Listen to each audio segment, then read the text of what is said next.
Today's first question comes from a sweet mama who has two elementary age kids kind of at both ends of the spectrum. And she said, what do you do when they throw a fit just because they don't want to do what you're asking them to do? So I thought we'd start off with that question. And then if you have any other questions, you can just comment and I'll get to them as we can. So the first thing is, and I call it like a cheerleader rah-rah. So rah-rah is not just for cheerleaders, it's also for moms. The R stands for recognize. So when your child is throwing a fit, you need to first recognize what's happening inside of you. And I know that might sound silly, and some moms and teachers have even pushed back saying, no, it's not about me. It's about this kid that's like throwing a fit on the floor. But it all starts with you. It really does. So recognizing what's happening with you. Are you feeling, well, my first thought was angry, but angry is actually a secondary emotion. So are you feeling frustrated? Are you feeling inadequate? Are you feeling, oh my good, tired? Right? Like you know how to empty the dishwasher. You know it's time to take out your math book. Why are you on the floor freaking out? So recognizing that within yourself. So that's the R. And I don't mean that we can fix it, at least right away. But first you have to recognize it, because if you're not aware that's happening and you're just like, I'm fine, we'll end up drinking too much or eating too much or smoking too much. So recognizing what's happening within you. I'll give you an example. I don't know why, but this just happened this morning. Every time my husband leaves for work, my boys go, oh, why do you have to leave? And I feel angry, right? I'm like, and so this morning I said, I wonder why that is so irritating to me. And I'm not really sure. I think it could be because I'm home with them all day and hey, don't they miss me? But they get really sad when Tim has to leave. And I'm not really sure why, but you have to recognize it, because if I don't recognize it, then I'm going to act out in ways that are not kind or not helpful, and I won't even know why that's happening. So hopefully that makes sense. So the first thing you need to do is recognize. That's the R. The A is accept. It doesn't mean you keep it like that. It doesn't mean you can't ever change, but accepting it just means it is what it is. Okay, I feel upset about this. All right, recognize and accept. So when you ask your child to do something and they fall out and have a temper tantrum, you need to rah-rah for yourself. R is recognize what's happening in you, and A is accept it. So it is what it is. I'm feeling angry. Instead of trying to change it, I shouldn't feel angry, I shouldn't feel upset. It just is what it is. So recognize and accept. The next two letters I have for you is me. So M stands for matter of fact. So if you notice, I said if you ask your child to do something and they have a fit, sometimes we're asking our children and that inherently implies a choice. So then it gets confusing for them, or if they're a strong-willed child like one of mine, they're like, yeah, I don't want to do that. So matter of fact is simply saying, it's time to empty the dishwasher.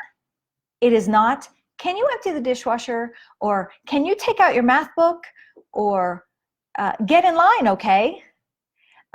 Please, would you, I hope, right? So just matter of fact saying what it is. Now remember, you already recognized your feeling when they're getting upset.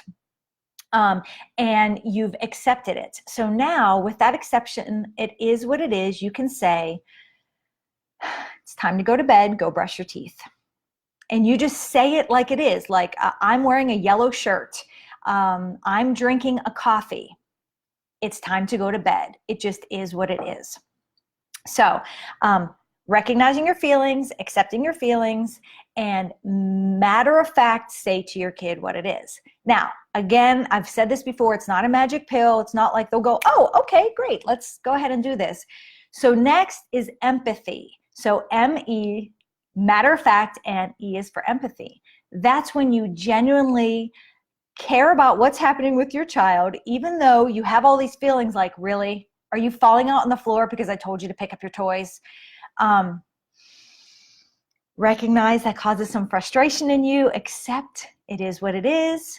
Matter of fact, say it's time to pick up your toys, and then give them empathy. It's hard. You wish you didn't have to stop playing right now, and you do, and that's hard. You have to mean it, moms. It will not work if you go, oh, poor you. You have to pick up your toys. Your life is so hard, right? So you have to have empathy, and that can only happen if you first recognized and accepted the feelings that are happening inside of you. So that's what I have for you today. Rah means recognize and accept your feelings. And then M-E is matter of fact and show them empathy. Now, there's more to it, but I just need to make sure that you have that basis first, because I can give you the best strategies in the world, like foolproof strategies that are not going to work if you don't first recognize what's happening inside of you and accept it. If you can't speak in a matter-of-fact voice, and if you can't have empathy for your child. So you've got to do those things first. I will say that if your child's already in the throes of a temper tantrum on the floor and you feel like you've done all those things, I will remind you to breathe again. Lord, give me strength. Let me see them like you do. Give me patience. Give me your words, not mine. So you want to be able to, I call it SBP, stop, breathe, pray. So when your child is having a hard time like that, you can stop, breathe, and pray, and then go back to the ME, which is matter of fact, and empathy. This is hard for you. You wish you didn't have to blank, blank, blank. You really wanted to keep playing instead of having to leave. You really wish you could. So, I mean, you just want to have that empathy for them, and but don't budge. That doesn't mean you go, oh, you really wish you didn't have to clean up. Well, go ahead. You can keep playing. No, I mean, you set the limit and you're going to follow through, matter of fact, and giving them empathy. This is hard. You wish you didn't have to do that. You can give choices then. You can start cleaning up the Barbies, or you can start cleaning up the blocks. Which works best for you?